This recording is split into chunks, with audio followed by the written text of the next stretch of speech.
નમસ્તે વિદ્યાર્થી મિત્રો, ધોરણ 10માં પ્રકરણ 15 આપણું પર્યાવરણ તેના વિશે આજે આપણે વાત કરીશું. તો આપણું પર્યાવરણ છે તે ચેપ્ટરની આપણે શરૂઆત કરીએ, પ્રસ્તાવનાથી સ્ટાર્ટ કરીએ આપણે. તો આપણું પર્યાવરણ શબ્દથી પરિચિત છીએ અને આ શબ્દનો ઉપયોગ ટેલિવિઝન પર, સમાચાર પત્રોમાં અને આપણી આસપાસના લોકો દ્વારા સામાન્ય રીતે કરાય છે. હવે પર્યાવરણ શબ્દ વિશે આપણે વાત કરીએ તો એ આપણી આસપાસ જોઈએ તો આપણે ટેલિવિઝન પર સાંભળ્યું, સમાચાર પત્રો છે અને આપણી આસપાસના લોકો દ્વારા પણ આવો શબ્દનો પ્રયોગ જે વારંવાર થતો હોય છે. આપણા વડીલો આપણને કહે છે કે હવે તે પર્યાવરણ કે વાતાવરણ રહ્યું નથી કે જે પહેલાં હતું. એટલે કે આપણા વડીલો પાસેથી પણ એ જાણવા મળે આપણને કે તે વારંવાર એ વાત કરતા હોઈએ છે કે આપણું જે પર્યાવરણ છે કે પહેલાં હતું, જેવું વાતાવરણ પહેલાં હતું એવું અત્યારના સમયમાં એવું વાતાવરણ રહ્યું નથી. બીજા કહે છે કે આપણે તંદુરસ્ત કે સ્વસ્થ પર્યાવરણમાં કામ કરવું જોઈએ. એટલે કે બીજા કેટલાક વ્યક્તિ દ્વારા એ પણ જાણવા જડે આપણને કે આપણે એવા વાતાવરણમાં કે એવા પર્યાવરણમાં કામ કરવું જોઈએ કે જે સ્વસ્થ હોય, જે તંદુરસ્ત હોય, કે જે આપણા શરીરને કાંઈ નુકસાન ન પહોંચાડતું હોય. પર્યાવરણીય સમસ્યાઓ પર ચર્ચા કરવા માટે વિકસિત તેમજ વિકાસશીલ દેશો વૈશ્વિક સંમેલન પર નિયમિત રીતથી કરતા રહ્યા છે. એટલે કે જે વિકાસશીલ દેશો અથવા તો જે વિકસિત દેશો, જે બંને દેશો છે એ આના ઉપર છે કેટલાક સંમેલનો કરતો હોય. એટલે કે એક બેઠક યોજીને આના વિશે વાતચીતો કરતા હોય કે પર્યાવરણને કઈ કઈ વસ્તુઓ ઇફેક્ટ કરે છે કે નુકસાન પહોંચાડે છે. જે બધાની ચર્ચા છે એ બધા દેશના લોકો છે એ વૈશ્વિક સ્તરે કરતા હોય છે. આ પ્રકરણમાં આપણે ચર્ચા કરીશું કે વિવિધ પરિબળો પર્યાવરણમાં કઈ રીતે અન્યોન્ય ક્રિયા કરે છે. એટલે કે પર્યાવરણનો બગાડ કઈ રીતે થાય છે, કે પર્યાવરણ કઈ રીતે બગાડ થાય છે પર્યાવરણનો, કે એને કઈ રીતે નુકસાન પહોંચે છે. તો એ બધાની ચર્ચા છે આપણે આ ચેપ્ટરની અંદર કરવાની છે. અને આપણે પર્યાવરણ પર શું અસર પહોંચાડીએ છીએ, એટલે કે આપણા દ્વારા પણ પર્યાવરણને કંઈ અસર પહોંચે છે, જો પહોંચે છે તો શું અસર પહોંચે છે. તો એ બધાની ચર્ચા છે એ આપણે આ ચેપ્ટરની અંદર કરવાનું છે. હવે ચેપ્ટરનો પ્રથમ ટોપિક છે જે છે 15.1 નિવસન તંત્ર, તેના ઘટકો સંઘટકો કયા છે. એટલે કે નિવસન તંત્ર તેના વિશે વાત કરવાની છે અને તેના ઘટકો અને સંઘટકો, એટલે કે કેવા કેવા ઘટકો એની અંદર રહેલા હોય છે. જેમ કે નિવસન તંત્ર એટલે શું, કે નિવસન એટલે કે કોઈ પણ જગ્યાએ રહેવું અને એ બધાના એક આયોજનથી એક પ્રકારનું એક રચના તૈયાર હોય જેને કહેવાય છે નિવસન તંત્ર. જેમ કે કોઈ તળાવ હોય તો તળાવની અંદર માછલી હોય, નાના જીવાતો હોય છે, પછી બીજા કેટલાય મોટા જીવો પણ રહેતા હોય, વનસ્પતિ કેટલીક હોય તળાવની અંદર. તો આ બધા છે બધા ભેગા મળીને એકબીજા ઉપર આધાર રાખતા હોય છે અને એ આખી રચના કરે છે જેને કહેવાય નિવસન તંત્ર. પછી બગીચો છે જે પણ એક નિવસન તંત્ર છે. તો એના વિશે વાત કરીએ આપણે તો બધા સજીવો જેવા કે વનસ્પતિઓ, પ્રાણીઓ, સૂક્ષ્મજીવો તેમજ માનવ અને ભૌતિક પરિબળો વચ્ચે પરસ્પર આંતરક્રિયા થાય છે. એટલે કે બધા જ સજીવોનો સમાવેશ કરીએ આપણે, વનસ્પતિથી, પ્રાણીથી, સૂક્ષ્મજીવો, જે બધા છે માનવ અને ભૌતિક પરિબળો વચ્ચે પરસ્પર આંતરક્રિયા એટલે કે એકબીજા ઉપર આંતરક્રિયા કરી, એટલે આધાર રાખીને અને પ્રકૃતિમાં સંતુલન જાળવી રાખે છે. એટલે કે પ્રકૃતિનું જે સંતુલન છે એ શું કરે છે, જાળવી રાખે છે. જેમ કે જો વનસ્પતિ ડૂબવાનું બંધ થઈ જાય તો કોઈ પણ મનુષ્ય છે એ જીવન જીવી શકે નહીં, કારણ કે વનસ્પતિમાંથી જ ખોરાક મળતો હોય. જો મનુષ્યને ખોરાક ન મળે, એ જ રીતે કોઈ સસલું હોય અથવા તો કોઈ નાના પ્રાણી છે જે વનસ્પતિમાંથી ખોરાક મેળવે છે તો તેને પણ ખોરાક ન મળે. જો એને ખોરાક ન મળે તો એ સસલું કે કોઈ નાના પ્રાણી છે એ મરવા માંડે. જો એ મરવા માંડે તો કોઈ મોટા માંસાહારી પ્રાણીને ખોરાક ન મળે. તો એકબીજા ઉપર દરેક સજીવો છે એ આધાર રાખતા હોય છે. તો આખા પ્રકૃતિનું સંતુલન આ નિવસન તંત્ર દ્વારા જાળવી રખાય છે. કોઈ એક વિસ્તારમાં બધા જ સજીવો તથા વાતાવરણના અજૈવિક ઘટકો કે કારકો, એટલે કે કોઈ એક વિસ્તાર હોય જેની અંદરના બધા સજીવો, એટલે કે બધા સજીવોનો સમાવેશ કરીએ તથા વાતાવરણના અજૈવિક ઘટકો કે કારકો સંયુક્ત રીતે નિવસન તંત્ર રચે છે. એટલે કે અજૈવિક ઘટકો છે કે કારકો હોય જે એક સંયુક્ત, એટલે કે બધા ભેગા મળીને આખા એક નિવસન તંત્રની રચના કરે છે. એટલે કે કોઈ એક નિવસન તંત્રમાં જૈવિક ઘટકો અને અજૈવિક ઘટકો હોય છે. એટલે કે નિવસન તંત્ર હોય તેમાં જૈવિક ઘટકો પણ હોય અને અજૈવિક ઘટકો પણ હોય છે. ભૌતિક પરિબળો જેવા કે તાપમાન હોય, વરસાદ છે, હવા, ભૂમિ તેમજ ખનિજ પદાર્થો જેમ કે જમીનની અંદર રહેલા ખનિજ પદાર્થો જે કે તત્વો વગેરે અજૈવિક ઘટકો છે. એટલે કે આ બધાનો સમાવેશ છે એ અજૈવિક ઘટકોમાં થાય છે.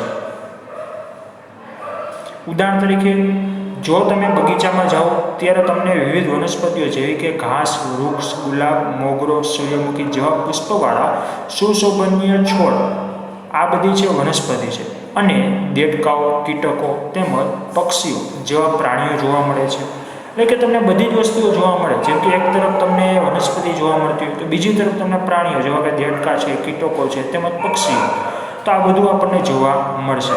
આ બધા સજીવો પરસ્પર આંતરક્રિયા કરે છે અને તેઓની વૃદ્ધિ, પ્રજનન તેમજ અન્ય ક્રિયાઓ નિવસન તંત્રના અજૈવિક ઘટકો દ્વારા અસર પામે છે. એટલે કે આ બધા જ સજીવો છે, જેમ કે વનસ્પતિ પણ લઈએ અને પ્રાણીઓ પણ લઈએ, જે બંને એકબીજા ઉપર આંતરક્રિયા કરે. આંતરક્રિયા એટલે કે એકબીજા ઉપર આધાર રાખે છે અને જે આધાર રાખીને તેઓની વૃદ્ધિથી લઈ પ્રજનનની ક્રિયા, જે બધી ભેગી મળીને ક્રિયા જે નિવસન તંત્રના અજૈવિક ઘટકો દ્વારા શું કરે છે? અસર પામે.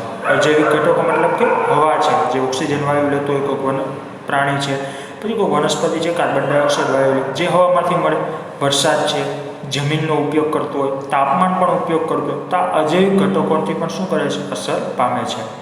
આમ બગીચો એક નિવસન તંત્ર છે. જેમ કે બગીચો એક લઈએ આપણે તો એ એક નિવસન તંત્ર છે. હવે બીજા કેટલાક ઉદાહરણ લઈએ આપણે નિવસન તંત્રના, તો એ છે જંગલ, તળાવ અને સરોવર, જે નિવસન તંત્રના અન્ય પ્રકારો છે. એટલે કે તેનો પણ આપણે નિવસન તંત્રમાં સમાવેશ કરી શકાય છે. જે કુદરતી કે નૈસર્ગિક નિવસન તંત્રના ઉદાહરણ છે, જે એક જાતના કુદરતી કહી શકાય અથવા તો એને નૈસર્ગિક નિવસન તંત્ર કહી શકાય છે. જ્યારે બગીચો છે, ઉદ્યાન છે અને ખેતર જે માનવ સર્જિત નિવસન તંત્ર છે. જે નિવસન તંત્રના મુખ્યત્વે બે રીતે જોઈ શકાય, એક કુદરતી નિવસન તંત્ર અને બીજું છે માનવ સર્જિત. તો માનવ સર્જિતમાં જોઈએ આપણે તો બગીચો આવી શકે, ઉદ્યાન આવી શકે, ખેતર છે, જે બધા છે માનવ સર્જિત નિવસન તંત્ર છે. હવે એ જ રીતનું માનવ સર્જિત નિવસન તંત્રનું એક ઉદાહરણ તરીકે આપણે અને એક પ્રવૃત્તિ સ્વરૂપે આપણે એને જોઈએ તો 15.1 પ્રવૃત્તિ છે જે માનવ સર્જિત નિવસન તંત્ર વિશે વાત કરી છે, જેમાં છે માછલી ઘર. તો માછલી ઘર છે તેના વિશે વાત કરીએ આપણે તો એનો પહેલો પોઈન્ટ કે છે 15.1 પ્રવૃત્તિનો કે તમે માછલી ઘર જોયું હશે, આવો તેને બનાવવાનો પ્રયત્ન કરીએ. બીજો પોઈન્ટ કે છે કે માછલી ઘર બનાવતી વખતે આપણે કઈ બાબતને ધ્યાનમાં રાખવી જોઈએ. તો કઈ બાબતને ધ્યાનમાં રાખવી જોઈએ એ જોઈએ આપણે તો માછલીઓને તરવા માટે પૂરતી જગ્યા, પાણી, ઓક્સિજન તેમજ ખોરાક, જે આવી બધી જ બાબતોનું છે આપણે ખાસ કરીને ધ્યાન રાખવું જોઈએ.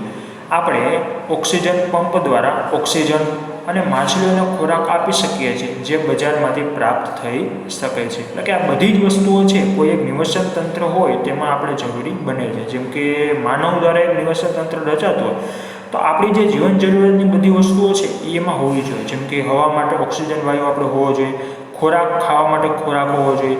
તો બધી જ વસ્તુઓ છે જે માનવી નિવસન તંત્ર હોય કે માછલીનું હોય, કોઈ પ્રાણીનું હોય કે કોઈ વનસ્પતિનું હોય, તો તેના માટેની જે જરૂરી વસ્તુ છે એ બધી જ એને મળતી રહેવી જોઈએ, જેનાથી જ નિવસન તંત્રની રચના થાય છે. જો આપણે તેમાં કેટલીક જલજ વનસ્પતિના છોડ અને પ્રાણીઓ ઉમેરીએ તો આ એક સ્વયં નિર્વાહિત તંત્ર બની જાય છે. શું તમે વિચારી શકો છો કે આ કેવી રીતે થાય છે? અને એક માછલી ઘર તે માનવ સર્જિત નિવસન તંત્રનું ઉદાહરણ છે. એટલે કે કોઈ એમાં આપણે જલજ વનસ્પતિ, જલજ એટલે કે પાણીમાં રહેતી વનસ્પતિ એમાં આપણે ઉમેરીએ તો એ બધા વનસ્પતિ અને અંદર રહેલી માછલીઓ, જે જાતનું પ્રાણી કહેવાય, તો બધા જ એકબીજા ઉપર આધાર રાખીને આખા એક નિવસન તંત્રની રચના કરી શકે છે, જે સ્વનિર્વાહિત એટલે કે જે પોતાની રીતે પોતાનું જીવન ગાળી શકે છે. જેવું એક નિવસન તંત્રની રચના થાય છે. જેમ કે માછલી ઘર છે એક પ્રકારનું માનવ સર્જિત નિવસન તંત્ર તરીકે લઈ શકાય છે. પ્રવૃત્તિ 15.1નો છેલ્લો પોઈન્ટ કહે છે કે આ રીતે માછલી ઘર બનાવ્યા પછી તેને કેટલા સમય સુધી જેવું છે તેવું જ મૂકી શકીએ છીએ. શું કોઈક વાર તેને સ્વચ્છ કરવું જરૂરી છે? તો આપણે કહી શકીએ છીએ હા, ધ્યાનમાં મૂકી ન શકાય, પણ એને સ્વચ્છ કરવું શું છે? જરૂરી છે. જેમ કે ઘર છે આપણું નિવાસન સ્થાન છે, તો તેને આપણે વારંવાર સાફ કરતા હોય. એ જ રીતે માછલીઓનું ઘર, જે માછલી ઘર છે, તો એને પણ સાફ કરવું શું હોય છે? ખૂબ જ અનિવાર્ય છે.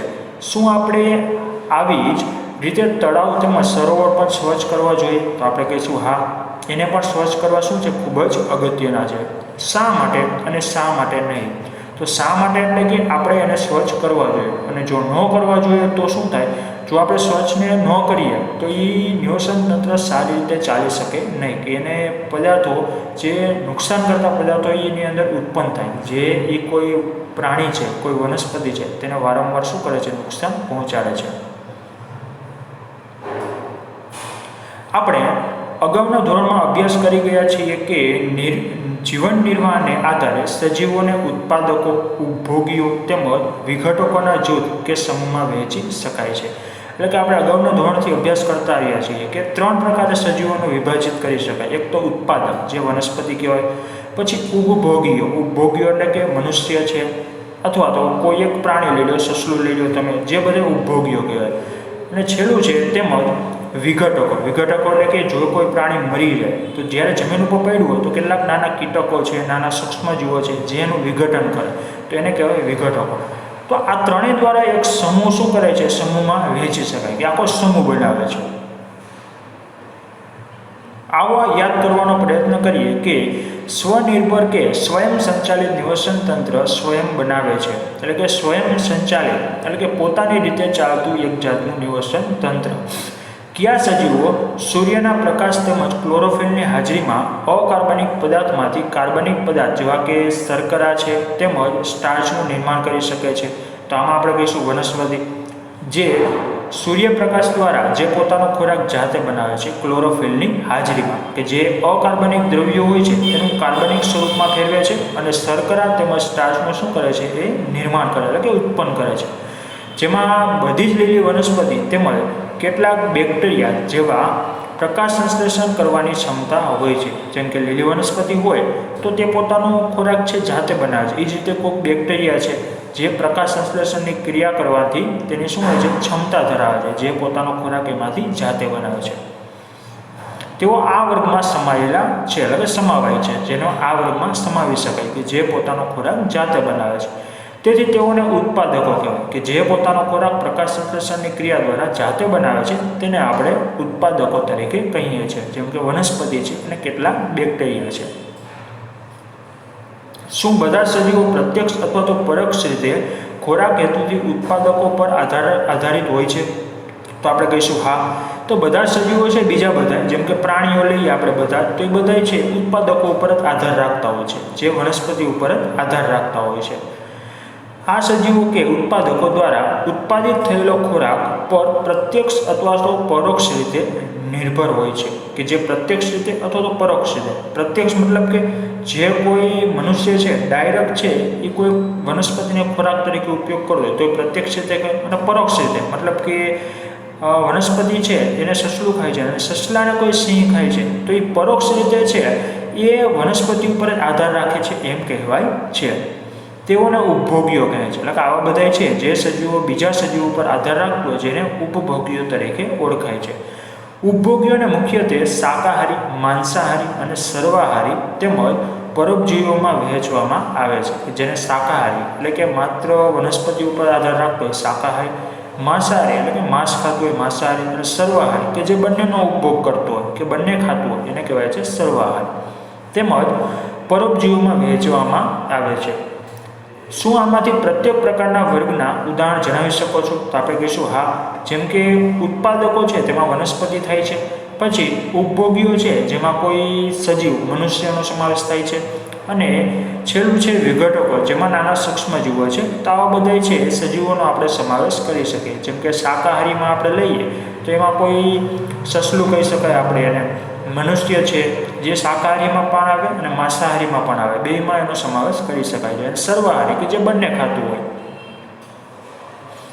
એવી સ્થિતિ વિચારો કે જ્યારે માછલી ઘરને સાફ કરવાનું છોડી દેવામાં આવે તો કેટલીક માછલીઓ તેમજ છોડ તેમાં મરી જાય છે. શું તમે કદી વિચાર્યું છે ખરેખર શું થાય છે? એટલે કે જો માછલીઘરને આપણે સાફ કરવાનું બંધ કરી દઈએ તો એની અંદર ગંદકીનો ફેલાવો થાય છે, નાના કેટલાક કીટકો સૂક્ષ્મજીવો અંદર પ્રવેશ કરે છે, જેથી માછલીઓને તે નુકસાન પહોંચાડે છે. અને માછલીઓ હોય અથવા તો કોઈ છોડ હોય એની અંદર જલજ વનસ્પતિ જેને શું કરે છે, આ બધી વસ્તુઓ છે નુકસાન પહોંચાડે છે. જ્યારે એક સજીવ મરી જાય છે ત્યારે જીવાણુ અને ફૂગ જેવા સૂક્ષ્મજીવો મૃત જેવ અવશેષોનું વિઘટન કરે છે. એટલે કે જ્યારે કોઈ સજીવ મરી જાય તો ફૂગ હોય અને જેવા કેટલાક સૂક્ષ્મજીવો છે એ મૃત જેવું અવશેષોનું વિઘટન કરે, એટલે કે એનું પાણીની અંદર અથવા તો કોઈ જગ્યાએ જે કોઈ સજીવ મરી ગયું તેમાં એનું શું કરે છે, વિઘટન કરે છે. આ સૂક્ષ્મજીવો વિઘટકો છે કારણ કે તેઓ જટિલ કાર્બનિક પદાર્થનું સરળ અકાર્બનિક પદાર્થોમાં વિઘટન કરે છે. જે સૂક્ષ્મજીવો છે એ જટિલ કાર્બનિક પદાર્થ હોય કે જટિલ સ્ટ્રક્ચર હોય કે રચના હોય તેનું એક છે સરળ અકાર્બનિક પદાર્થમાં શું કરે, તેનું વિઘટન એટલે કે એને છૂટા પાડે છે, જે ભૂમિમાં ભળી જાય છે અને વનસ્પતિઓ દ્વારા પુનઃ ઉપયોગમાં લેવામાં આવે છે, કે જે પછી જમીનની અંદર એનો શું થાય છે, મિશ્રિત થાય છે અને વળી પાછું એનો વનસ્પતિ દ્વારા ઉપયોગમાં લેવામાં આવે છે. વિચારો કે તેઓની ગેરહાજરીમાં મરેલા પ્રાણીઓ અને વનસ્પતિઓ પર શું અસર થાય. એટલે કે જો એની ગેરહાજરી હોય તો અહીંયા આગળ ગંદકીનું પ્રમાણ કે એ જે છે કે એ વનસ્પતિ મરી ગયેલી હોય, જો એમાં વનસ્પતિ પર શું અસર થાય કે તેને વધારે પડતી શું કરે, નુકસાન પહોંચાડે કે તેની ઉપર અસર વધારે પડતી કરતી હોય છે. શું વિઘટકોની અહીંયા ગેરહાજરીની પણ ભૂમિકા પ્રાકૃતિક રચના પુનઃ થઈ શકે ખરી? તો અહીંયા જે છે કે જે વિઘટકોની ગેરહાજરી છે તો એની રચના આપણે ખરી હોય, જેમ કે જમીનમાં કોઈ આપણે જોઈએ, જમીન ઉપર ભૂમિ ઉપર કોઈ વનસ્પતિ અથવા તો કોઈ પ્રાણી મરી ગયું હોય તેમાં કેટલાક વિઘટકો સૂક્ષ્મજીવો એની આજુબાજુ તમને જોવા મળે, જે એ પદાર્થનું વિઘટન કરી શકે છે, કે જે વિઘટન કરે અને એ પદાર્થને જમીનમાં ભેળવે અને વનસ્પતિ દ્વારા વળી પાછળનો પુનઃ ઉપયોગ થાય છે, કે જેથી આ આખું સ્ટ્રક્ચર છે કે આખી રચના છે જે આખી નિવસન તંત્રની રચના કરે છે. હવે પ્રવૃત્તિ 15.2માં આપણે ધ્યાન દઈએ તો માછલીઘર બનાવતી વખતે શું તમે એ વાતનું ધ્યાન રાખ્યું છે કે એવા જળચર પ્રાણીઓને સાથે ન રાખીએ કે જે બીજા પ્રાણીઓને ખાઈ જાય છે, જેમ કે એવા સજીવોને આપણે સાથે ન રાખીએ કે જે બીજા સજીવને ખાઈ જાય. જેમ કે એક જ પાંજરાની અંદર આપણે સિંહ અને સસલાને રાખીએ તો સિંહ છે એ સસલાનો શું કરી લે, શિકાર કરી લે. તો આવી રીતના આપણે પ્રાણીઓને રાખવા જોઈએ નહીં. જો ધ્યાન ન રાખવામાં આવે તો શું થાય કે એકબીજાનો શું કરે, ખોરાક તરીકે ઉપયોગ કરતા હોય. જૂથ બનાવો અને ચર્ચા કરો કે ઉપયુક્ત સમૂહમાં સજીવ એકબીજા પર કેવી રીતે નિર્ભર હોય છે, કે જે આપણે વાત કરી કે વનસ્પતિ છે તો વનસ્પતિને ખાઈને સસલું જીવન ગાળતું હોય અને સસલાને ખાઈને કોઈ સિંહ છે એ પોતાનું જીવન જીવતો હોય છે. તો આખી શું કરે છે, એકબીજા ઉપર નિર્ભર છે, એકબીજા ઉપર આધાર રાખે છે. જળચર સજીવોના નામ તે ક્રમમાં લખો કે જેમાં એક સજીવ બીજા સજીવને ખાય છે અને એક એવી શૃંખલા સ્થાપના કરો કે જેમાં ઓછામાં ઓછા 3 તબક્કા હોય. જેમ કે નીચે જે તમને 3 બોક્સ દેખાય છે જેમાં તમે લખી શકો ઉત્પાદકો, ઉપભોગીઓ અને વિઘટકો, કે જે આખા છે એ નિવસન તંત્રની રચના કરે, કે જે આખી એક શૃંખલા બનાવે છે, જેને આહાર શૃંખલા તરીકે આપણે ઓળખી શકીએ છીએ. કે હવે પછીની જે ચર્ચા કરવાની છે એ આપણે આના વિશેની ચર્ચા કરવાની છે કે આહાર શૃંખલા. તો આહાર શૃંખલા કહેવાય કે નહીં, કે જે એક કોઈ સજીવમાંથી બીજો સજીવ આહાર મેળવતો અને બીજા કોઈ સજીવમાંથી ત્રીજો કોઈ સજીવ આહાર મેળવતો. તો આવી એક આખી જાડી રૂપની જે રચના થાય છે જેને કહેવામાં આવે છે આહાર શૃંખલા, કે જે તમને 3 બોક્સ નીચે દર્શાવેલા છે, જેની અંદર આપણે કોઈ પણ સજીવના નામ લખી શકીએ. જેમ કે પહેલામાં લખીએ આપણે ઘાસ છે, બીજામાં લખીએ સસલો અને ત્રીજા ખાનામાં લખીએ આપણે સિંહ. તો ઘાસને છે એ કોઈ સસલું ખાય છે, સસલાને કોઈ સિંહ ખાય છે, જે આખી રચના તૈયાર થાય છે જેને કહેવાય છે આહાર શૃંખલા.